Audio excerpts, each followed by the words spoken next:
Prezado doutor José Carlos, meu amigo, tem a idade para ser meu filho. Fui colega da mãe dele na minha turma da faculdade. Lenda eu gostei, hein? É quase mitológico. Não é? Jurássico, não. Não, também não. Mas é uma lenda jovem. Muito, muito. Mas, pelo conjunto da obra, não pela narração, que ainda é muito jovem. Meus companheiros de estudos de direito administrativo, é sempre uma honra e uma satisfação muito grande participar desses exitosos eventos do IDAERJ, que vimos nascer. Nesses momentos eu sempre presto homenagem a duas figuras, ao doutor Marco Juruena, né, idealizador, formatador do Instituto, tão precocemente arrancado do nosso convívio, e o nosso queridíssimo, ilustre professor Diogo de Figueiredo, nosso companheiro de lutas, de batalhas e, infelizmente, também de vitórias. O nosso tema busca rediscutir, revisitar, como se costuma dizer, a teoria da natureza estatutária da função pública. Quando se fala em velho tema exigir mutações, deve-se compreender que, é claro, acompanhando, absorvendo e se valendo das mutações do desenvolvimento da ciência do direito, essas mutações, nesse caso, nos levam a resgatar as raízes da ciência do direito.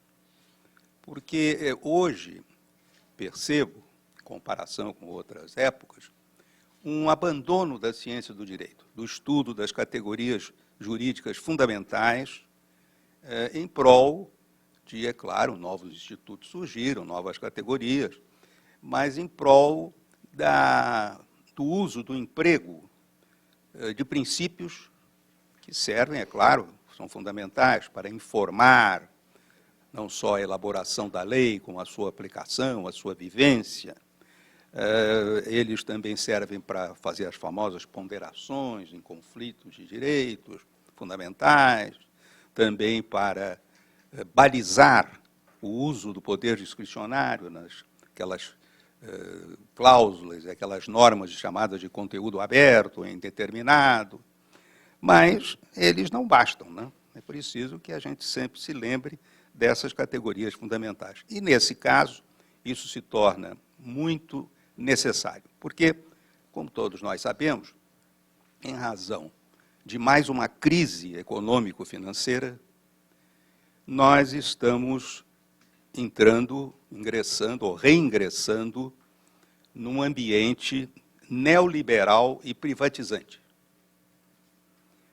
E, em nome de salvação, fala-se de salvar o Brasil, nosso Temer ontem mesmo, mais uma vez, repetiu que ele quer salvar o Brasil, portanto, é o salvador da pátria.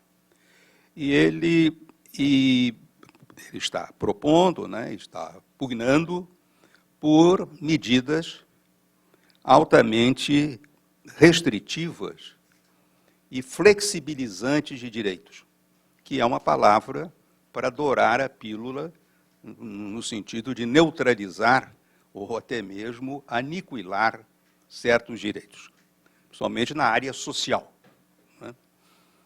Porque o neoliberalismo se opõe visceralmente, frontalmente ao social. Chega-se a dizer que hoje, tal como em governos passados, nós estamos em pleno Estado de direito, mas de direito privado, e não de direito público e muito menos de direito social. Então, nesse quadro, é preciso que se lembre que, nesse cenário, impõe-se que se afirme, reafirme alguns princípios, vamos nos valer dos princípios que estão normatizados na Constituição, da segurança jurídica, da confiança legítima, da boa-fé. E esses princípios, essas garantias, né, posso dizer mesmo, esses bens juridicamente tutelados, estão postos, mais uma vez, em xeque. Imaginem, a essa altura, quantas restrições de direitos, quantas flexibilizações eu assisti no desenrolar do direito brasileiro, e em razão de razões de Estado, que hoje são substituídas por razões econômicas e financeiras, esquecendo-se das causas da crise, não é? Causas próximas, causas remotas, e isso diz respeito, muito especialmente, não só à parte trabalhista, como nós sabemos, mas à parte do funcionarismo público e à parte da Previdência. Quer dizer, é um contrassenso. Previdência faz parte da Seguridade Social, portanto, a própria palavra nos diz que é algo que nos deve conferir segurança, previsibilidade. Não é? A pessoa ter certeza de que as suas grandes... Porque isso é que é a liberdade, né? O sujeito poder fazer as grandes opções da vida. Bom, escolhi ser funcionário público por isso, aquilo, etc. E, às vésperas da aposentadoria, faltando um ano para o preenchimento, que eles chamam de requisitos, não, o senhor agora vai trabalhar mais 50 anos.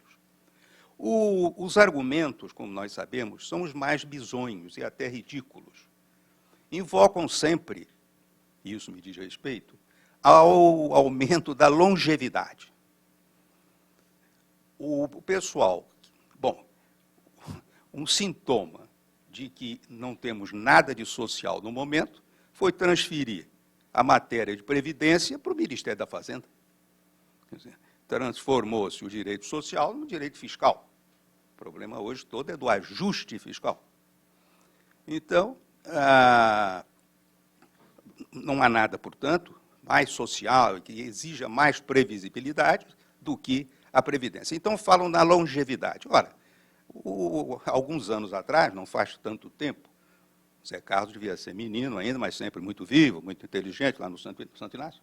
Não, no Santo Inácio, ele já ouvia falar que a pirâmide etária brasileira tinha na base os jovens, era um país jovem, e lá no picozinho, já perto do céu, os idosos. Não é? Hoje, isso se inverteu. Mas é claro que não se inverteu de uma hora para outra. Não é? Tudo isso deveria ter sido progressivamente previsto. Também, com tanto anúncio necessário, tanta publicidade em favor da camisinha, não podiam esperar outra coisa. Não é?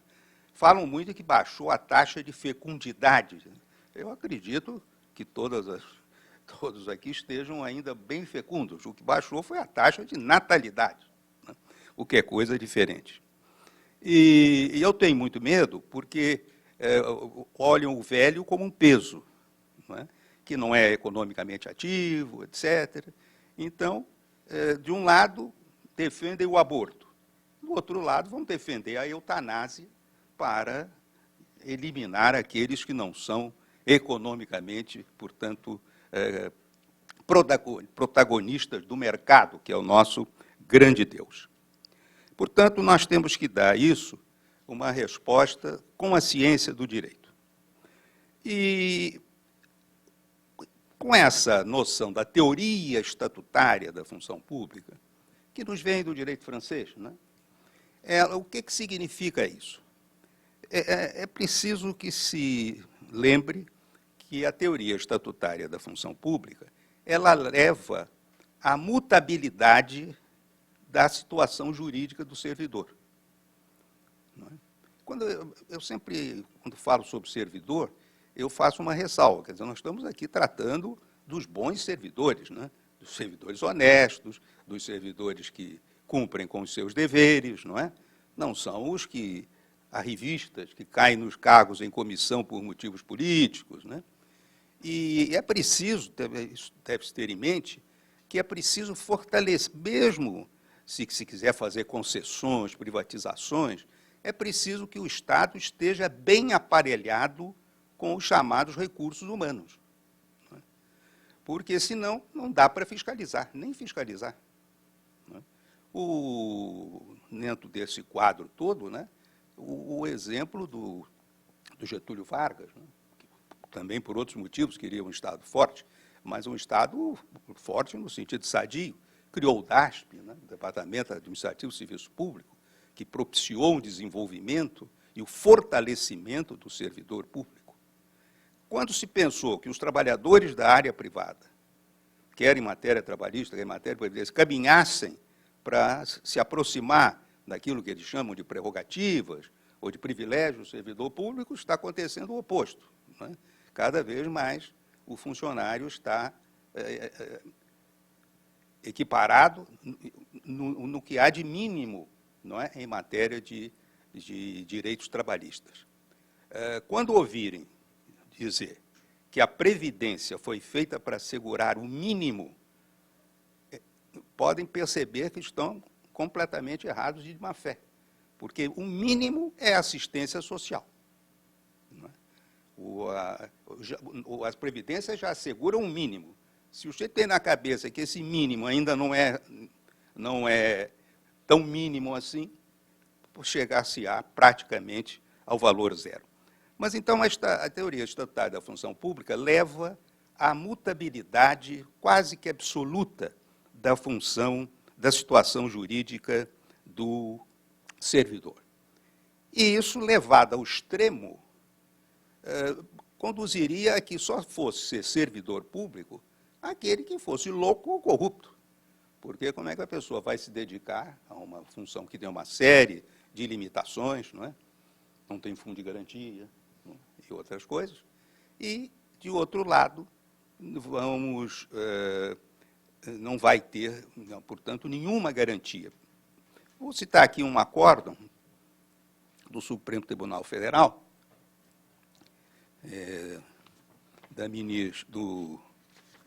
do ministro Gilmar Mendes, em que ele diz o seguinte: o poder público não celebra contrato com seus servidores. Sim, porque a teoria estatutária prevaleceu em face dos que defendiam que a situação do servidor era de um contrato de direito público. O poder público não celebra contrato com seus servidores, sejam civis ou militares, nem com eles ajusta condições de serviço ou remuneração. No regime estatutário mantido entre a administração e os servidores, ativos e inativos, existe a possibilidade de alteração unilateral das condições, deveres, direitos e vantagens. É verdade que colocou, desde que respeitadas as limitações constitucionais. Ocorre que a interpretação e a aplicação, vamos assim dizer, o respeito a essas limitações, elas não são suficientes e não são acertadas, são muito limitadas, como vamos ver aqui rapidamente.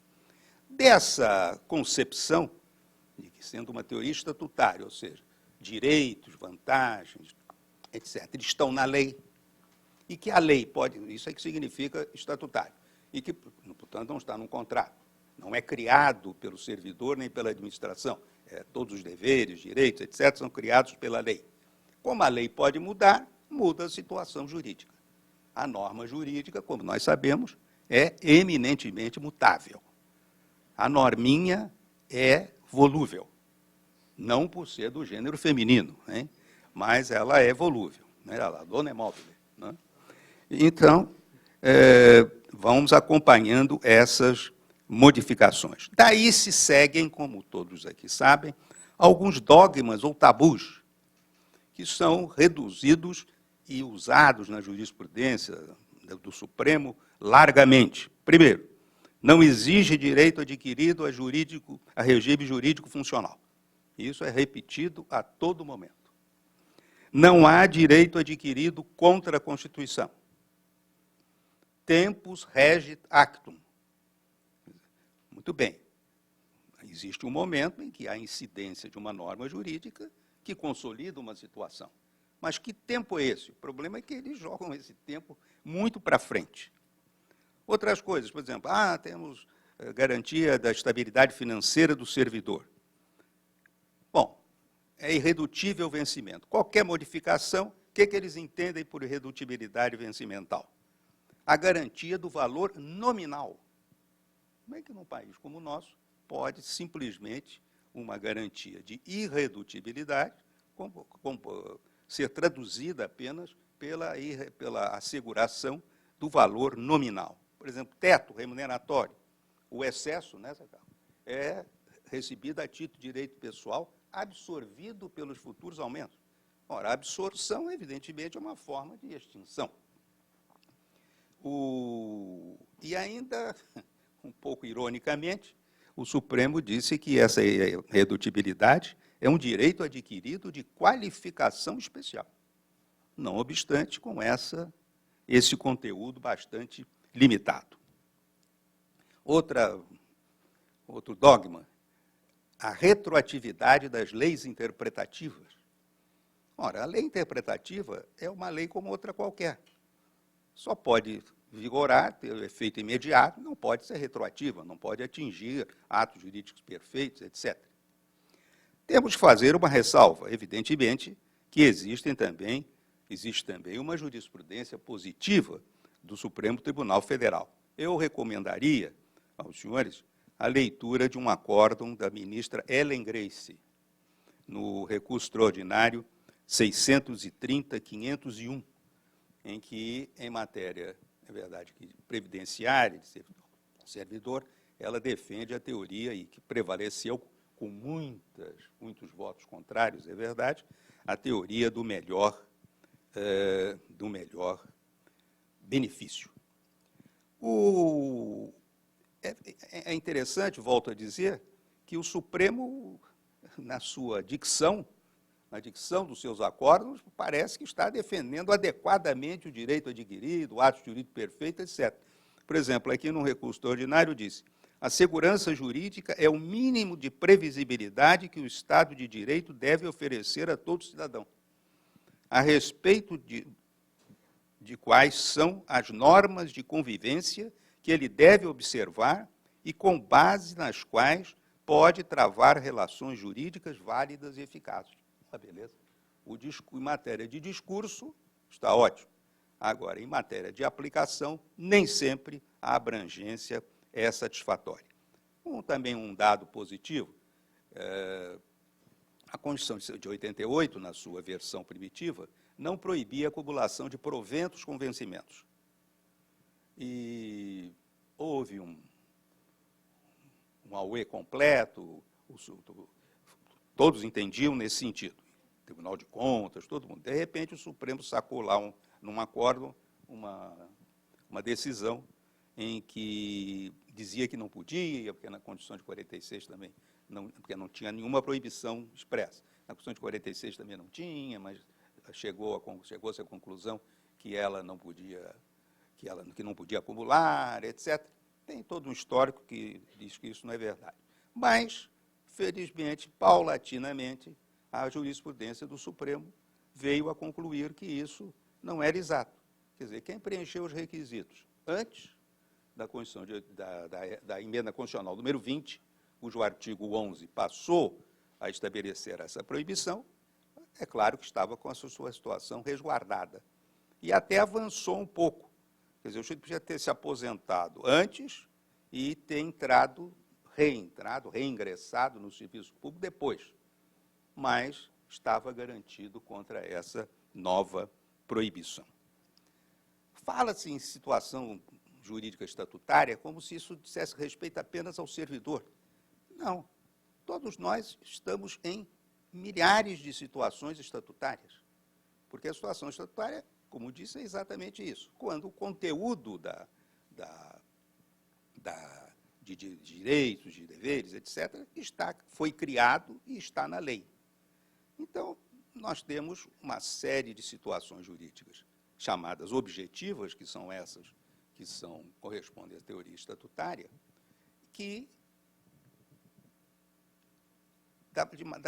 situações das mais variadas ordens. Por exemplo, nós temos a nossa... Qual é a nossa primeira situação jurídica? Não é? É a de pessoa. Não é? O Código Civil é o nosso grande estatuto. Estatuto nada mais é do que lei. Não é? É claro que nós usamos a palavra mais para a regulação interna, mas em inglês, statute, né? É lei.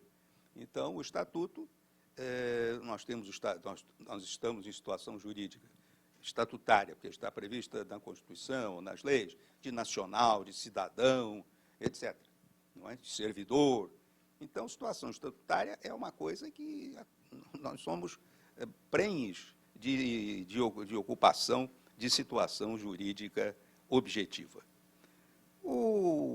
Nós temos que nos lembrar que o importante, e em geral não se tem essa noção, não se tem ou não se segue, não se respeita essa noção, é de que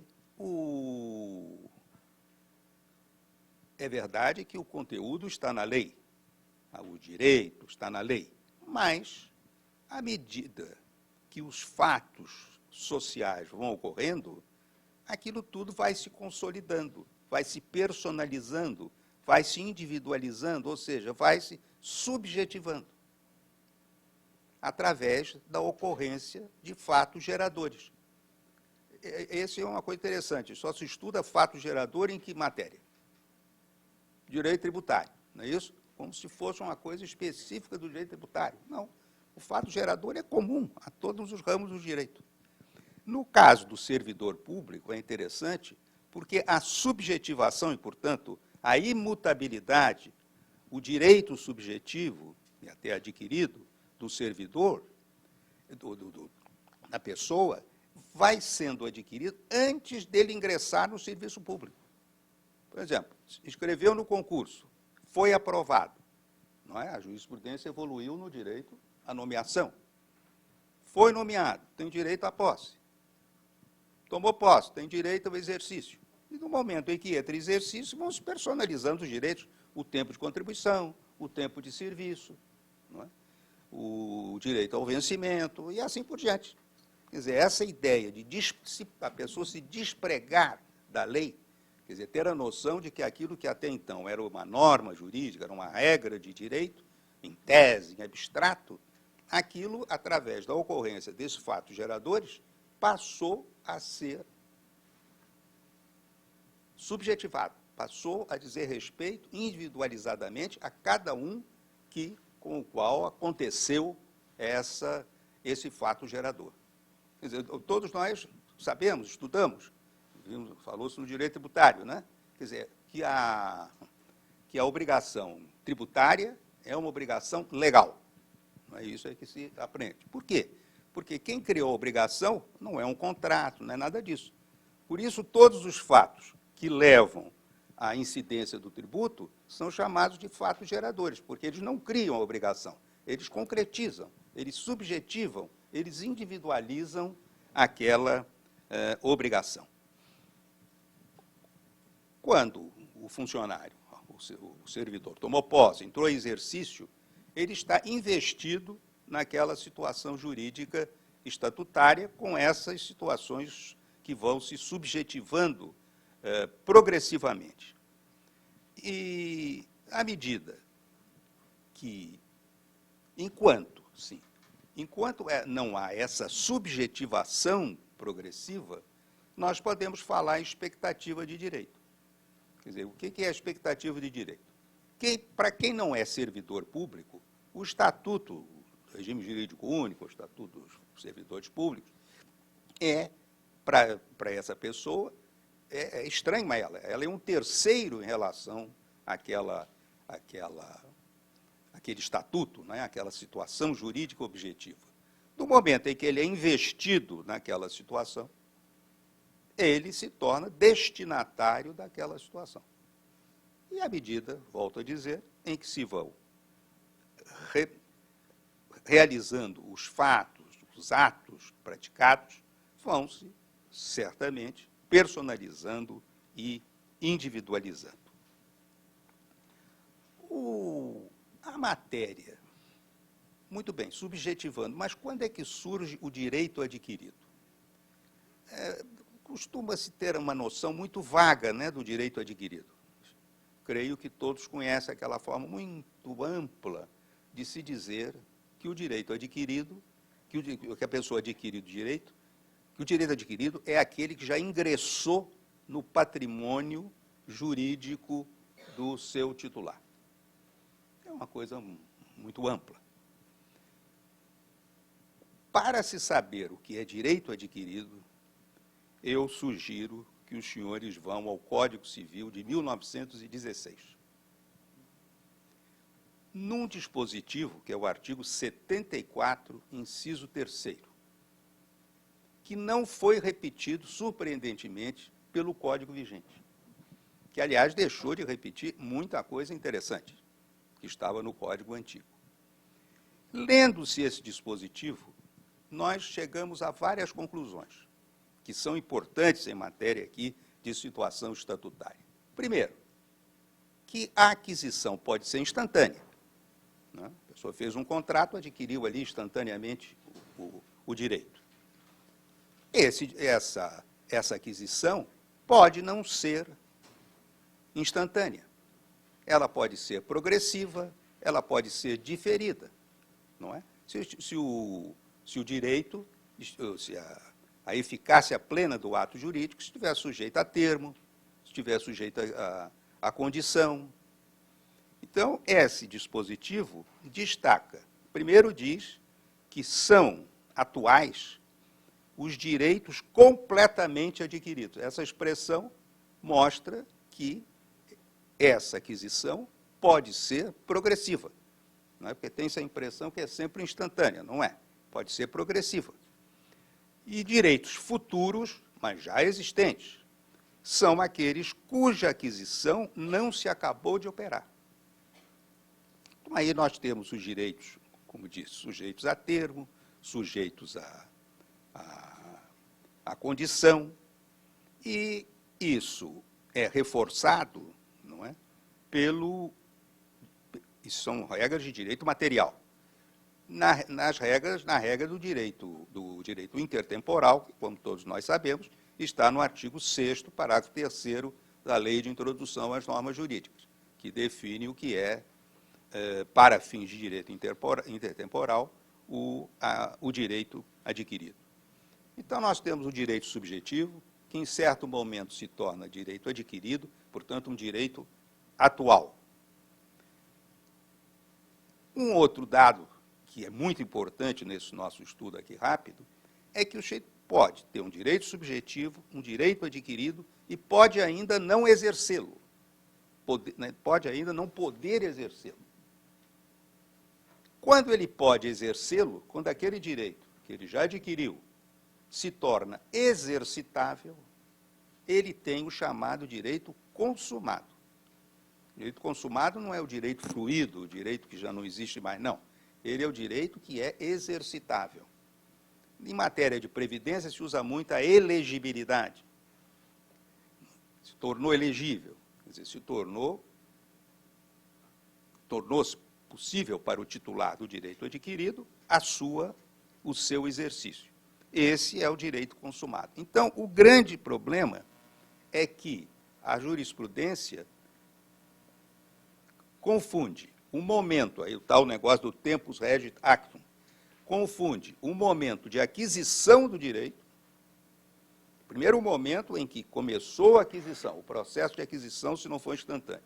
Depois o momento em que houve a aquisição do direito e o momento em que se pode dar o exercício. É verdade que, mais uma vez, no discurso, os ministros fazem essa distinção. Nós temos a súmula 359, e aqui diz, no famoso acórdão, não é? Diz o seguinte: o direito adquirido não se pode transmudar em expectativa de direito. Sim, porque enquanto não se subjetiva, aquilo que está na lei é só uma expectativa de direito. Não é? Adquirido se torna direito adquirido. Só porque o titular preferiu continuar trabalhando e não requereu aposentadoria antes de revogada a lei em cuja vigência ocorrer a aquisição. Uma coisa é a aquisição do direito, outra diversa é o seu exercício. Perfeito. Isso está na antiga revista trimestral de jurisprudência, no volume 64, página 435. Questão da aposentadoria. Bom, a aposentadoria do servidor está prevista na Constituição. Aí vamos ver a questão de que não há direito adquirido contra a Constituição. Quer dizer, ninguém tem direito adquirido contra nada. Não, o direito adquirido é algo que é a favor do seu titular. Não? É claro que uma nova Constituição, que inaugura uma nova ordem jurídica, evidentemente que não precisa respeitar o passado. Não é? Às vezes é fruto de revoluções, não é? De grandes modificações políticas. Mas o problema surge, como nós sabemos, com as emendas constitucionais. E, quando se trata de emenda constitucional, ela está subordinada, como nós sabemos, às famosas cláusulas pétreas, uma das quais é a que impõe, no artigo 60, inciso 4, parágrafo 4, o respeito aos direitos e garantias fundamentais. Ora, não existe nenhum direito e uma garantia tão preciosa, é uma joia incrustada no texto constitucional, no sistema constitucional, do que o direito adquirido, assim como o ato jurídico perfeito e a coisa julgada. E a coisa julgada está um pouco desmoralizada, né? Também está flexibilizada. Mas, de qualquer maneira, a emenda constitucional tem de respeitá-la, porque a emenda constitucional, ela está dentro, quer dizer, ela é editada por quem? Pelo chamado constituinte derivado, não é? Que é uma forma de dizer que é um legislador ordinário que, através de um quórum específico, não é? Ele pode alterar a Constituição. Muito bem, pode alterar, mas respeitando os direitos adquiridos. É interessante que existem manifestações doutrinárias, jurisprudenciais é difícil, mas doutrinárias, inclusive de ministros ou ex-ministros do Supremo Tribunal Federal. Por exemplo, o ministro Carlos Mário Veloso faz uma distinção importante. Dentro da Constituição, é preciso que se distinga entre aquilo que é materialmente constitucional, que diz respeito à estrutura política do Estado, essa, evidentemente, que essa tem modificações, ou aquilo que ainda não se consolidou como direito adquirido. Todos nós vivemos repetindo que a Constituição confere direitos públicos subjetivos, não é isso? Chega na hora de respeitar esses direitos públicos subjetivos, não há esse respeito. Então, questão de aposentadoria é flagrante, não é? Mudam-se as condições da aposentadoria. O artigo 40 da Constituição Federal já foi modificado várias vezes, com emenda 20, 41 e assim por diante. E sempre aumentando aquilo que eles chamam de requisitos. Na verdade, a Constituição usa a palavra correta. Condições. Se a gente olhar pelo lado da condição, a condição é uma coisa interessante. Não é? Diz o Código Civil, o termo, alguma coisa sujeito a termo, já houve a aquisição do direito. Só não pode haver o seu exercício. Condição, a própria aquisição do direito depende do implemento da condição.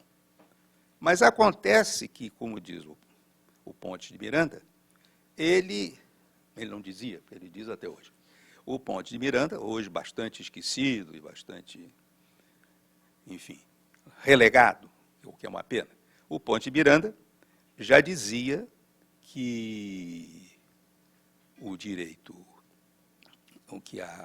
adquirido, ele diz respeito não só àquilo que já se irradiou, como os efeitos jurídicos que já se irradiaram, que estão se irradiando e que virão se irradiar.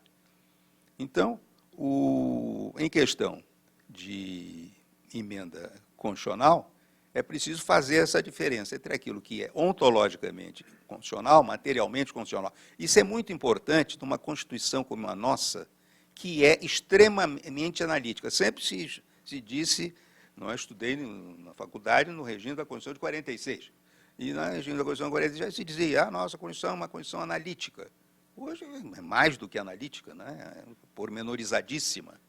Não é? E depois a Constituição é o contrato social. Isso é interessante. A Constituição não é uma lei superior. A gente fala em lex suprema, isso tudo são modos romanceados de se dizer. Na verdade, a Constituição é um contrato social. Portanto, ela assegura esses direitos públicos subjetivos. O Manuel Gonçalves Ferreira Filho, também tão conhecido, né, nos diz que o poder constituinte instituído ou derivado é o próprio poder legislativo constituído e não constituinte, sendo órgão subordinado, como qualquer outro, à Constituição, que a emenda tem de respeitar o princípio da retroatividade das leis, ou seja, o ato jurídico perfeito, o direito adquirido e a coisa julgada. Portanto, essas manifestações devem ser, sobre elas deve haver uma reflexão e uma pugna, não é, pela sua efetivação, porque, do contrário, nós estaremos sujeitos a essas modificações abruptas, né, e que causam bastante dano. Uma prova de que existe direito adquirido em face das emendas constitucionais é que a Constituição de 88, que estabeleceu limites, né, de remuneração, uma série de coisas, no artigo 17 do ato das disposições constitucionais transitórias, diz: os vencimentos, artigo 17, os vencimentos, a remuneração, as vantagens e os adicionais, bem como os proventos de aposentadoria que estejam sendo percebidos em desacordo com a Constituição, serão imediatamente reduzidos aos limites dela decorrentes. Aí é que vem o trecho importante. Não se admitindo, neste caso, invocação de direito adquirido ou percepção de excesso a qualquer tipo.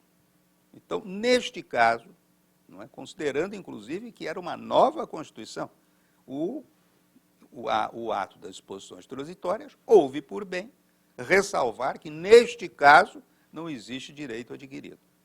Vamos nos valer das parêmias, né, tão comuns. Como não há na lei palavras inúteis, né, como se costuma dizer, evidentemente que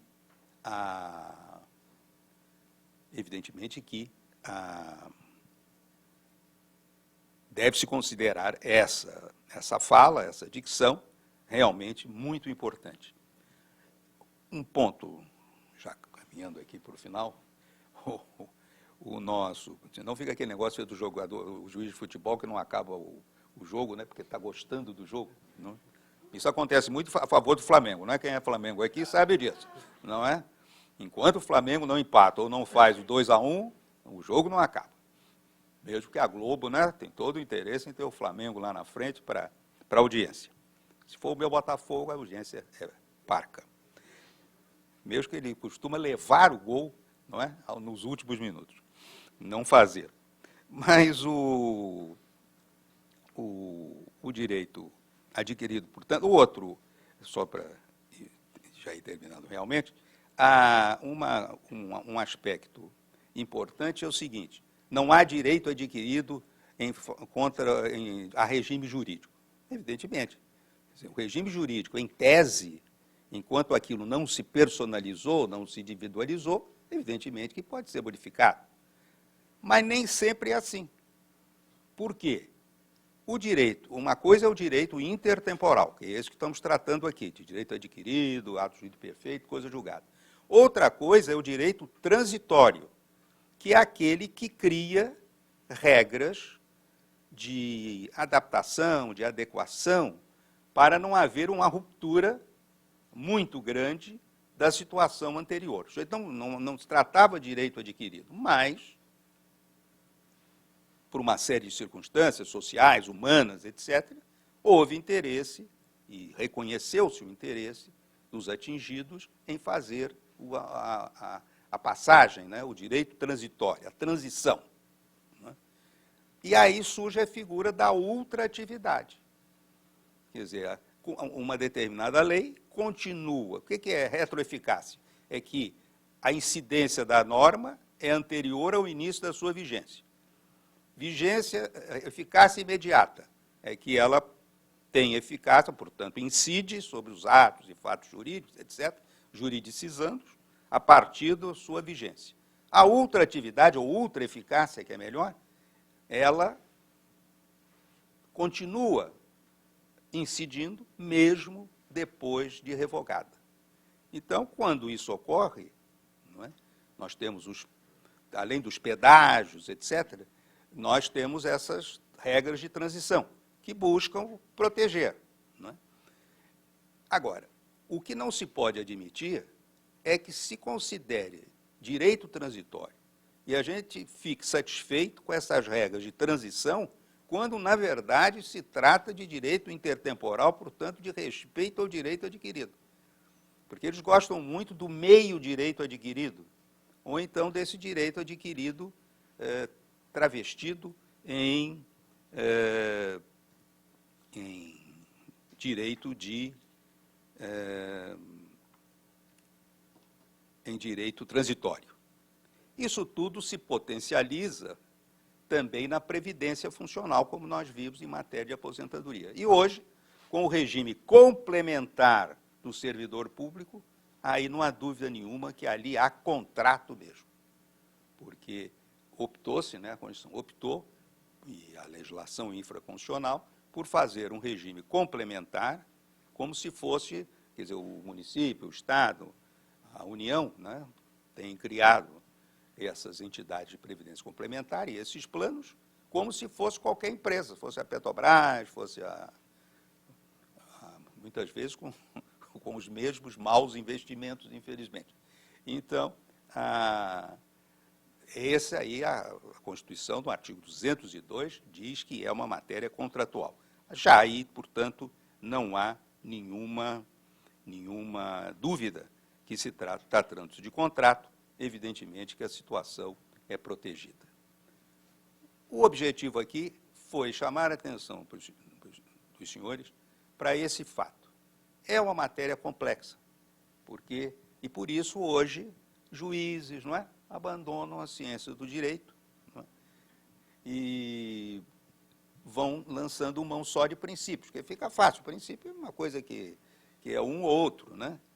Eu sempre cito aquela blague do Milor Fernandes, sobre o princípio da moralidade, né, em que ele diz, olha, qualquer pessoa considera imoral um negócio que foi feito por outro, altamente lucrativo, e para o qual ele não foi convidado. Não é? Então, nesse momento, a inveja, né, uma série de fatores entram e o sujeito sapeca logo que o negócio é imoral.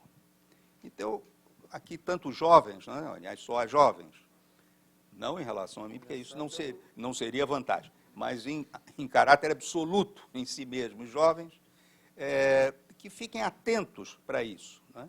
A jurisprudência, recursos repetitivos, súmulas vinculantes, é claro, tem as suas vantagens, mas, sem dúvida nenhuma, fazem também, ou contribuem também, para a estagnação do direito. Porque, ainda mais com a informática, como nós sabemos, né, aquilo fica repetindo, às vezes as emendas que são citadas não correspondem ao caso concreto, porque o juiz está a resolver casos concretos, em que há circunstâncias, há uma série de fatores, e, evidentemente, que isso vai deturpando o direito. Lá, quando eu estava no Tribunal Federal, ainda não havia essa